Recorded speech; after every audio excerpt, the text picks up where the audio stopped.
Welcome to Practice Disrupted, a podcast where we find ways to create new solutions to current challenges while elevating the value of architects. I'm your host, Evelyn Lee, an architect who spans tech as an angel investor, startup advisor, and founder of Practice of Architecture. Whether you're a seasoned architect or just starting in the field, this podcast is your gateway to think differently about the role architects play within our global community.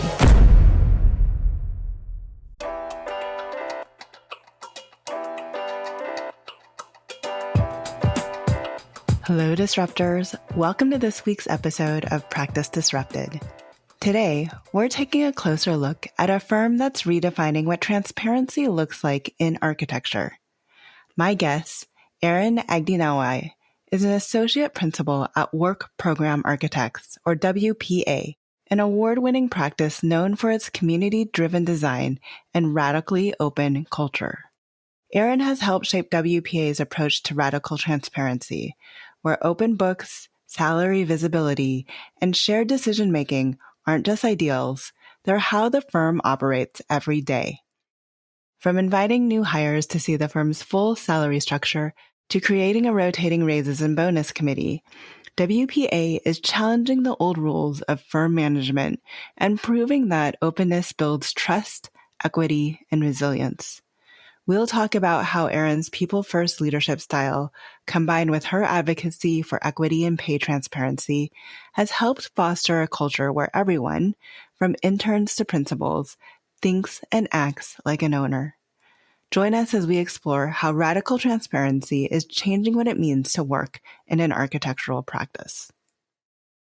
Hi, Erin. Welcome to Practice Disrupted. Hi, Evelyn. Thanks for having me.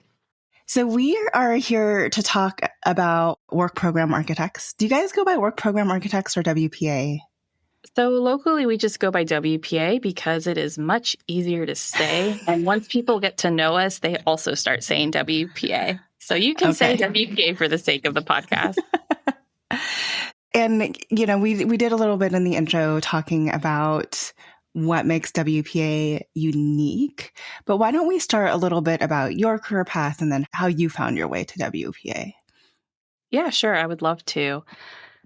So I was not one of those people that always knew I wanted to be an architect. That is actually something I found in high school just because I loved learning. I loved everything so much. I had a hard time choosing. I thought architecture was one of those professions that dabbles into all sorts of things. And if you just love learning, you learn so much from your clients. And my AP art history teacher actually got me very excited about the profession. And I said, you know what, this is it for me. And I took a very traditional educational path into architecture. I went to Virginia Tech and did the 5-year professional bachelor's program there. While I was in school, I was very fortunate that I was able to have an internship close to home every summer and winter break at a large firm. And my 4th year, I also did a program in Chicago called the Chicago Studio at Virginia Tech. And it was very formative to my professional experience. When I graduated from Virginia Tech, instead of going to a large city, I decided to go back to my hometown, which is the Chesapeake, Norfolk area of Virginia. We're in the southeast portion of the state, because I just really valued wanting to get licensed as soon as possible. I saw a lot of women in the profession and minorities, unfortunately, if they sometimes went to these larger practices, got really invested in the daily grind, and the firm did not help them prioritize licensure. And so I really wanted to make sure I started off with that. And I had a great relationship with the large firm I interned at. They knew I wanted to get licensed. And so I came back there, worked there for about 4.5 years after school. And around that time, I got my licensure. I was about a year into being licensed, working on a project, and I was working in an education-only studio, and I got hungry for more. I wanted to also do more work that more directly impacted my communities. And I heard Mel, our CEO and one of the co-founders of WPA, speak at multiple events, and every time I heard her talk, I got very interested in their community-invested work. And one time I got very bold and just told her after one of her lectures, I said, hey, your work and the firm's work is so inspiring. I think what you do as a leader of WPA, I would love to work at WPA in the future if an opportunity comes up. And I was expecting just a thank you and nice to meet you. And she actually said, let's talk. And so I sent her an email, and it took some time, but eventually she called me in and we had a conversation, and I loved everything I learned about WPA, not only in their community driven work, but in their radical transparency and financial transparency. And I knew that's where I wanted to go next. And so I jumped firms and was WPA's 13th employee, and now we're at 26. Wow, double the size. Yeah.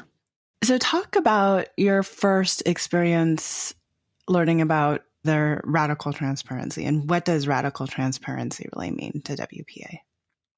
My first experience with WPA's transparency was actually while I was being interviewed.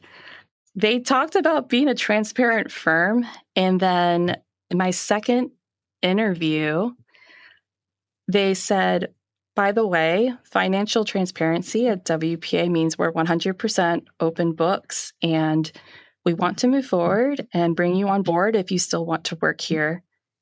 And so we're going to show you this Excel sheet that has everyone's salaries. You're going to look at it. We can talk about it. And then we're going to ask that you give us an offer for what salary you want to start here. Oh. Yeah, it was a surprise. I think my first reaction was, oh, wow. But then I was like, this is so cool. She quickly followed up by saying, we can talk about, you don't have to necessarily tell us right now. You can go home, think about it, and then shoot me an email. And so we got to go through the list of the 12 other people that work there, what their roles, responsibilities were, how long they've been in the profession, were they licensed or not. And so naturally, we helped narrow down about the two people that were closest to my years of experience and the roles and responsibilities. I was coming on board as a project architect and a project manager. I sat with it and I was thinking through salary in terms of, okay, this is a firm that is 100% transparent all the time. So I need to be cognizant and really honest with myself as to what value I think I bring to the firm and how it fits into this structure that is established to help be a part of it and not necessarily disrupt it in an unproductive way. And so from there, I was able to propose a salary, and it worked out. So they walked you kind of through what range you might be at given your experience and the roles and responsibilities, or you were able to at least have that conversation with them? Yeah, I was able to have that conversation with them. I will say right now, we still keep a lot of parts of this process. At the time, it was much more, they truly wanted to hear what I had to say without too much of their influence. When I started the hiring process and how financial transparency folded in, we weren't yet tracking against the AA compensation report. We've iterated since I've joined the firm, and of course, how it existed before me, that now we have a lot more data, that we've made it a very much more approachable process. Hiring's always very awkward. I usually start off with a phone call saying, hey, thank you for applying. We're interested in your application. Just want to cover a couple of things before we go deep into the hiring process. And so I make sure they know that we're a 100% salary transparent firm, because there's some people that are very excited by that. And there's also people that may not be comfortable by it. So I'd rather start off with that before we all get very invested in the process. And then when we get far enough and we say, yeah, your work sounds great, you're a great culture fit, we walk them through. We have this Excel sheet we track against every AIA compensation report. We also, as a firm, fill out the survey because we very much believe in that data collection. And everyone is tied to a job role or a series of job roles. With our size of a firm, it's pretty normal to wear multiple hats. So we think through how much of your time are you spending each role.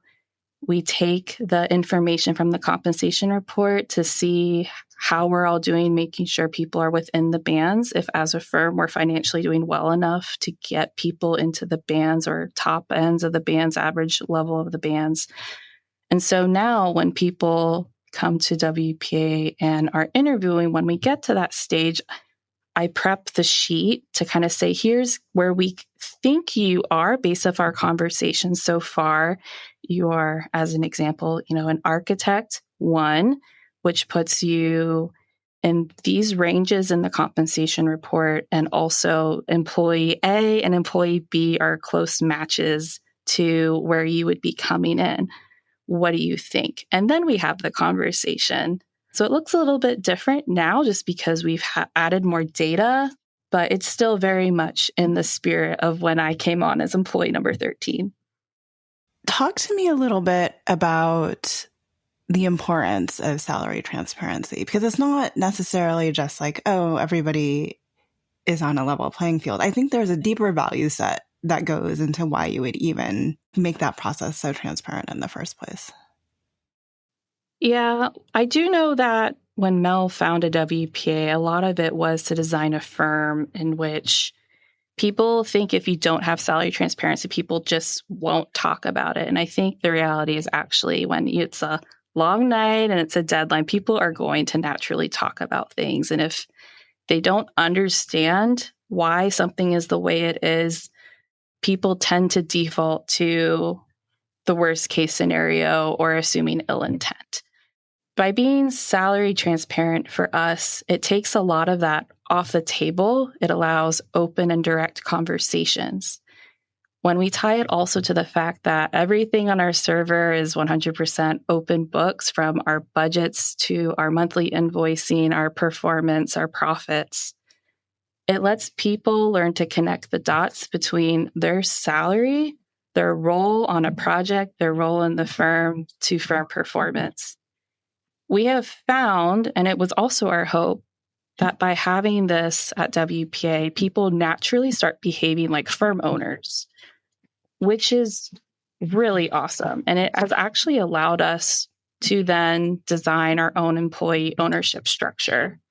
Because if everyone's behaving like owners, everyone has access to information, it creates this long runway to have more business acumen, firm leadership acumen, no matter how old you are, no matter how many years of experience you have. And that long leadership runway allows people to have the opportunity to understand how firms work and to be stronger future leaders. I often hear that one of the reasons why nobody really is shown their full billable rate sometimes is because they look at it and then they immediately go back to, why am I only getting paid this much when you're billing me out here? I'm imagining that there's some professional development or financial literacy that comes along with not just having access to the open books, but really understanding what it is. And is that in-house for you all? Is that go read these books, take these courses, we'll answer any questions? How does that evolve? So it definitely starts off in-house, or is mostly in-house, through an exposure of being brought into the process. For us, like every Tuesday, we have an all-firm studio meeting, and the topics can vary. But if there is something to talk about financially, we'll talk about it. For example, we do quarterly financial reports. We walk through our budget and how we're doing during that quarterly report out, and if we're on target or if we're not on target. And part of our radical transparency is we'll celebrate the wins. We'll be so excited to celebrate wins. But if things aren't going as expected, we also openly talk about that. Small businesses naturally have their ups and downs. And I think it's very important for everyone to know that, know how the firm works through it. And while we talk about it, I think we're very honest when there's uncertainty and what we're doing to help mitigate it, what we're tracking, what we feel really good about, maybe what we feel less good about. And so it starts with exposure to those types of things. Everyone also gets to have an opportunity to be on our raises and bonuses committee. It's a committee that rotates year after year, and that's a deeper dive into our firm budget for salary, bonuses, and hiring. So everyone gets to have that opportunity to be on that committee to look at that. We also then, if you are more curious, someone can say, I'm very interested in understanding how we track accrual versus cash. And we'll say, let's take some time aside and go through that in deeper dive. Everyone gets a broad spectrum look at it when we do annual budgets or when we do our quarterly report out. But if someone raises their hand and says they're really interested in it, then we'll say, okay, here's a book list. Let's have a lunch conversation about it. So that's a lot of what it can look like, but it's just embedded in our day to day. I'm also interested in this comment that you made about how more individuals start acting like owners. Can you help me dig into that a little bit? So, in what way, I guess, are they acting, especially along the spectrum? Is it the younger people that are asking different questions? Is it middle management that's really stepping into better roles and leading more? Can you describe a little bit how that shows up? Of course. Well, younger people, I argue, are the most curious, which is super exciting, because I think what attracts them to us is when they know that we're radically transparent, because I think our younger generation right now is inherently very, very curious and demanding of more transparency in any institution they want to work for and make sure there's a strong alignment to their own personal values. With younger people, what we see is a curiosity of, am I spending the right amount of time on this?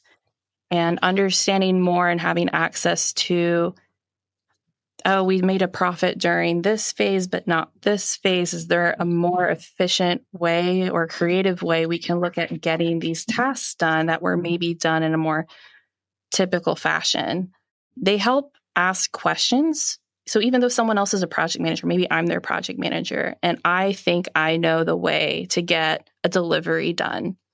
Because of our younger staff that are on our team have that curiosity, understand our transparency, feel invested in our goals because they've heard us talk about our goals, want to be part of that profit because that means the pot's bigger for raises and bonuses next year.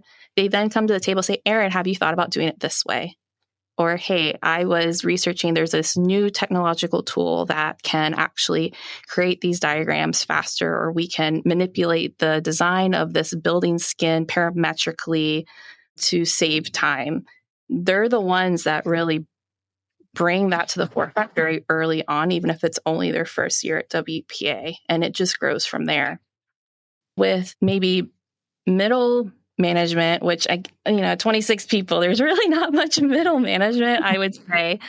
Behaving like owners looks like, and a lot of it is because of the opportunity we provide, choosing their own consultants that for fee proposals, writing and signing their own fee proposals, leveraging relationships they've already built, feeling empowered to do so.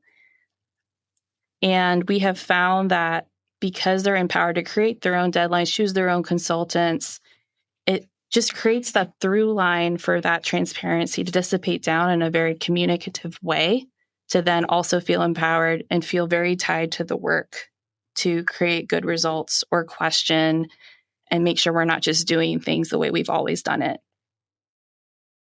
That's super helpful. I feel like those are outcomes that you never would necessarily consider as a result of what it means to be radically transparent.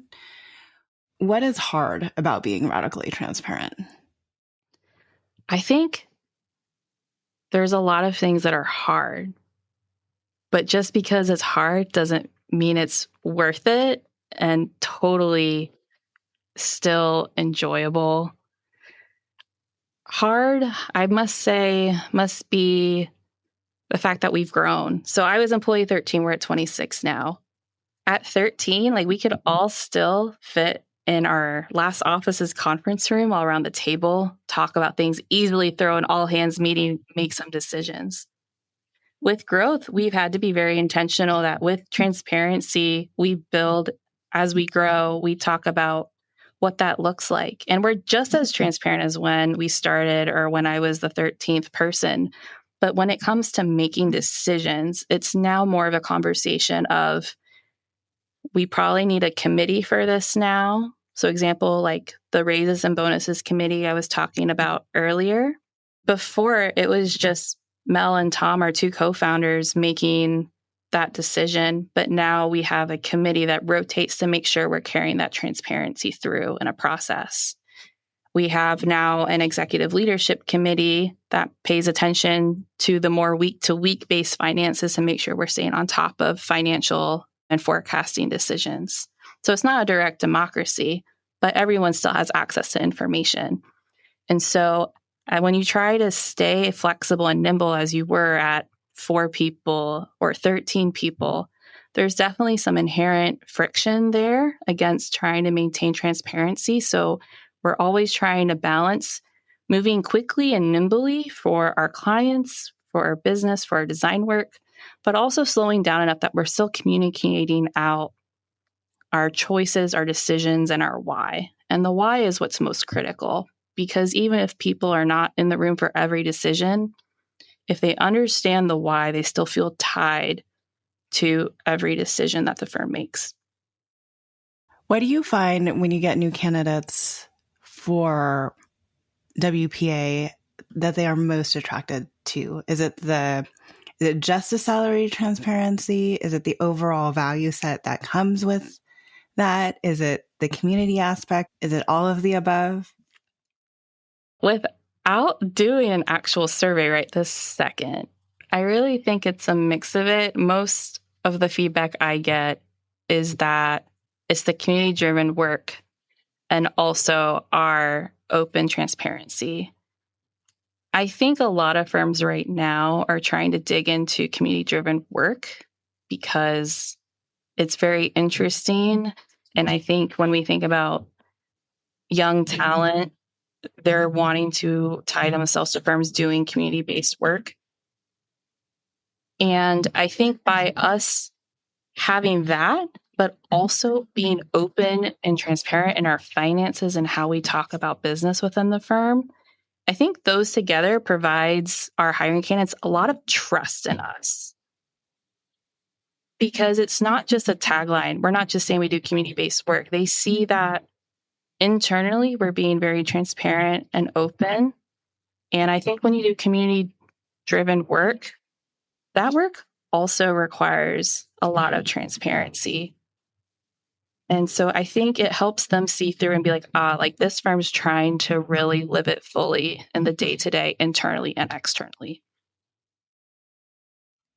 So one of the reasons why I often talk about salary transparency is the discrepancy, right? Or the inequity historically that comes from salaries between men and women even, or due to other demographics.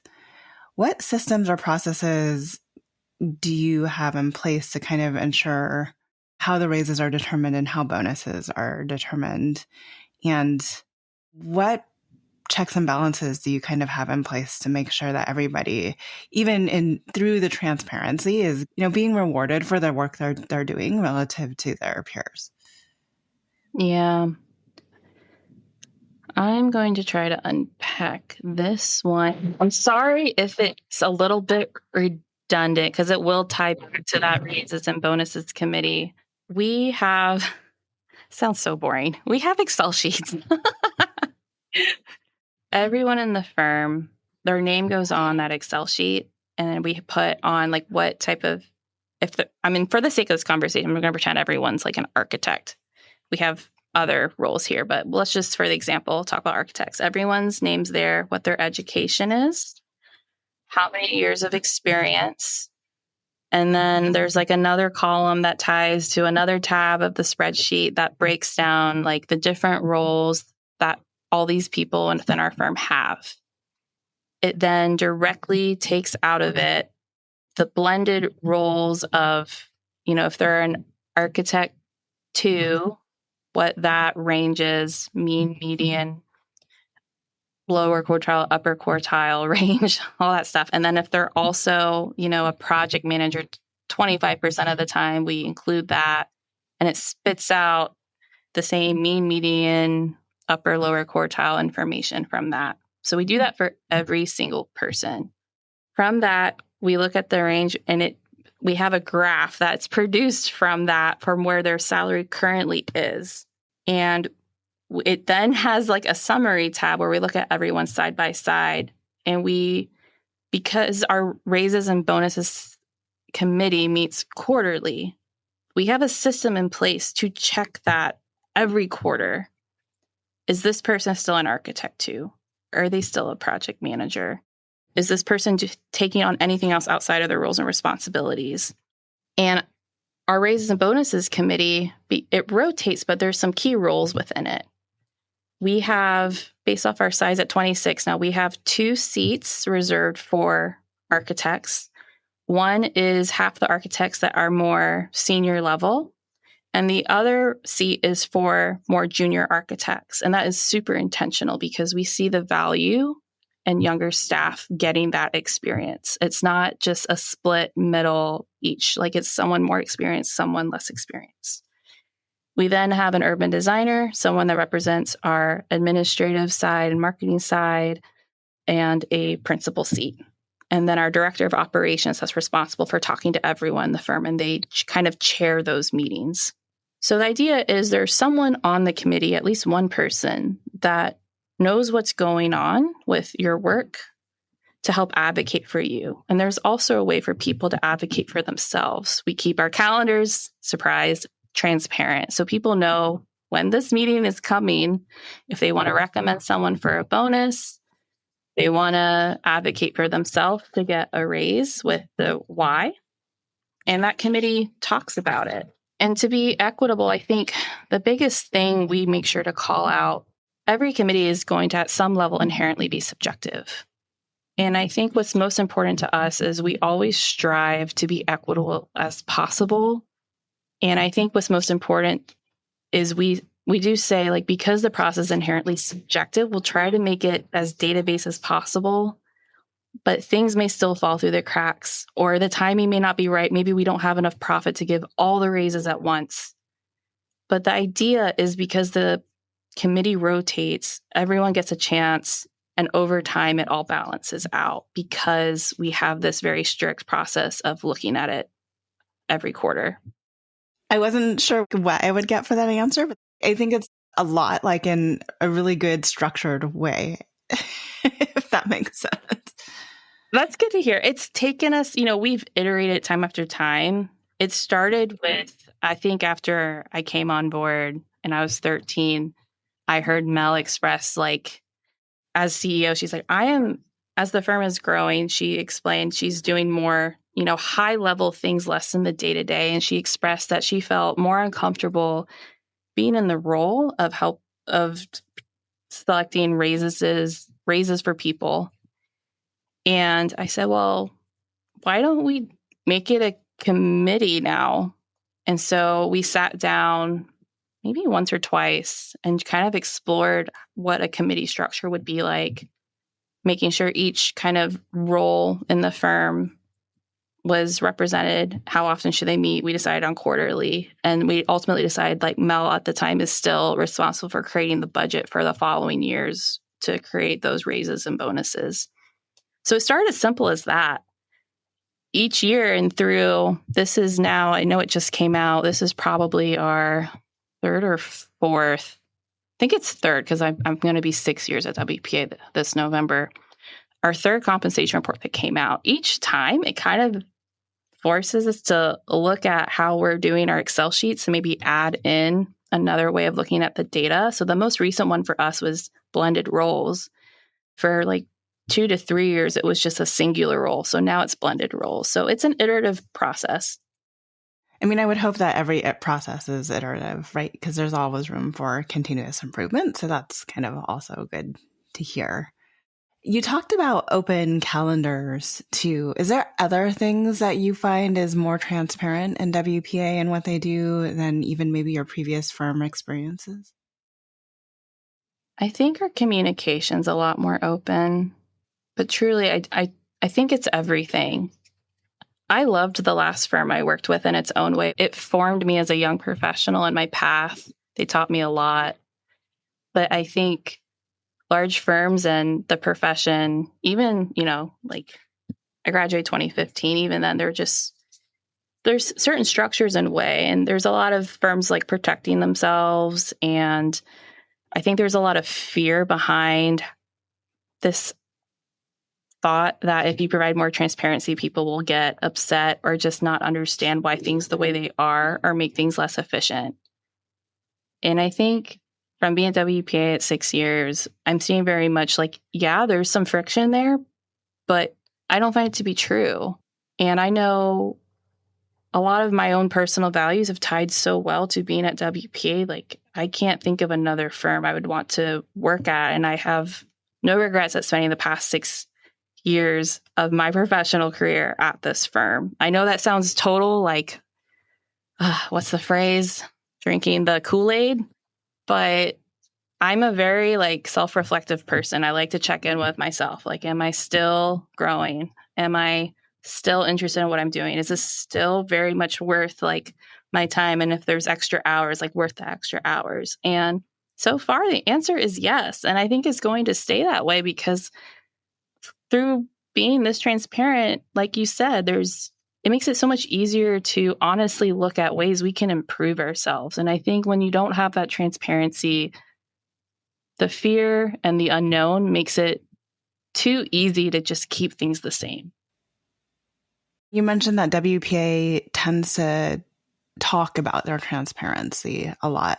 What are some of kind of the common questions you get asked in the audience? And then love to hear, how do you respond to them as well? So the first one we always get is, so are people always upset when you talk about salaries?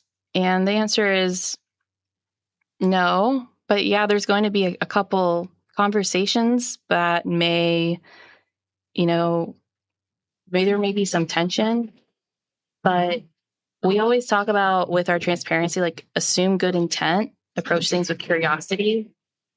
And so what they come with a ask about what their salary is, we just say, well, let's unpack it. Let's make sure we are treating you fairly, and that if there is a way that you need to get a salary increase, we make sure that gets into the next, budget or the next time the committee meets. We say, another question I get is, especially if there's younger people in the audience, they say, how do I bring this to my firm? And when Mel and I present at conferences and stuff, we want more firms to be radically transparent. So we take our Excel forms and we will erase like names and personal information, but we include it in a link or the QR code, or we say email us and we give it away. Like, here's what we use. Please see if it makes sense for you. And let us know if you do use it, what works, what doesn't work, because we want to know more what other people are doing to also increase transparency in the profession. And then I think the last question that I hear the most often is, you all were founded this way, which makes it super easy in quotes. As an already established firm, like what can we do? And I do think I'm seeing it a lot more recently is the answer is the first thing you can do is do an internal audit to set up pay bands. Like if you can't go from 0 to 100, start making those baby steps, set some goals. Make sure internally you have a band system, do that equity audit internally, make the corrections, and then go public to your firm about it. Start with bands if you can't commit to 100%. And then a job role description, why? And then hold yourself accountable to it. And it turns out you can also hold your staff accountable to it too, because there's up and down accountability when you're that transparent. Let's talk about the speed of decision making in an openly transparent firm, especially as you get larger. So you mentioned that, it's not entirely a democracy, but there are these committees in place. So how do you balance the need for efficiency along with the need rather than versus to give everyone that voice they need to be heard in the process? Yeah. I think the fact that from our firm's inception, there's always been a Tuesday, 10 a.m. all staff studio meeting in our office's living room helps set a pace for being transparent with the firm.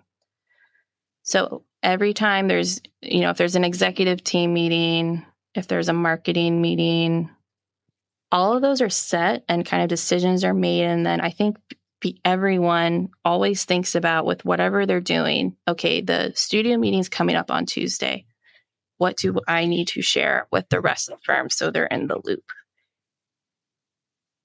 And if it's something happening that needs to happen faster than that weekly pattern, there's this inherent trust that, okay, we're just going to do the best we can to make decisions and then report out to the firm the why and where we are. How big do you guys want to get? And where does the growth of WPA look like?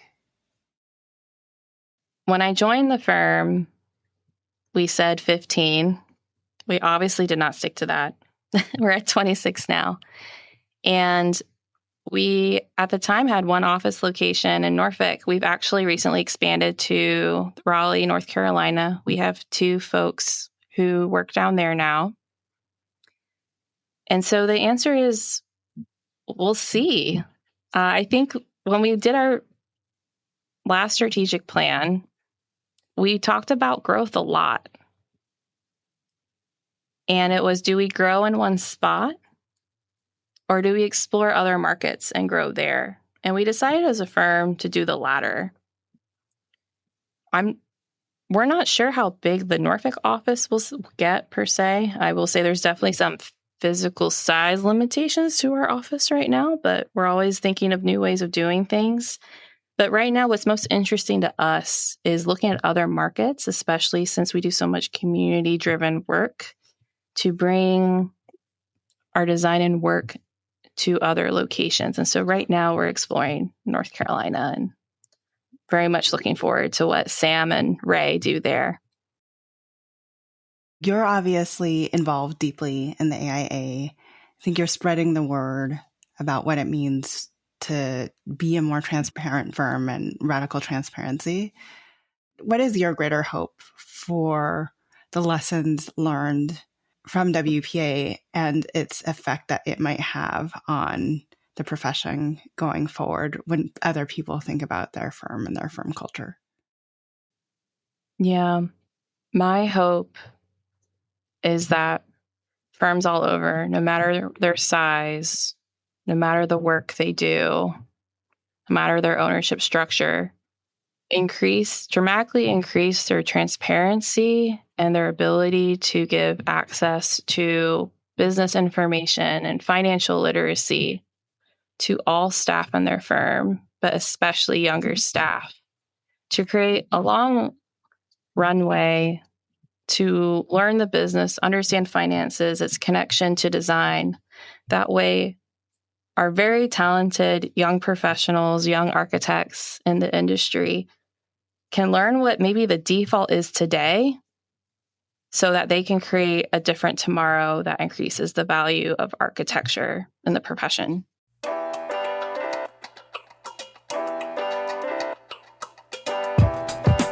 Hi, Disruptors. Thank you for joining us today on an episode of Practice Disrupted. If you like the content for today's show, you can find all of our past episodes over on practiceofarchitecture.com/podcast. Be a part of the conversation by joining me, our speakers, and other disruptors in our community at practiceofarchitecture.com/community. Our social media handle is Practice of Arch. That's Practice of ARCH. We'd love to hear from you, so feel free to drop us a DM and say hello. Tune in next week for a new conversation on change in the profession.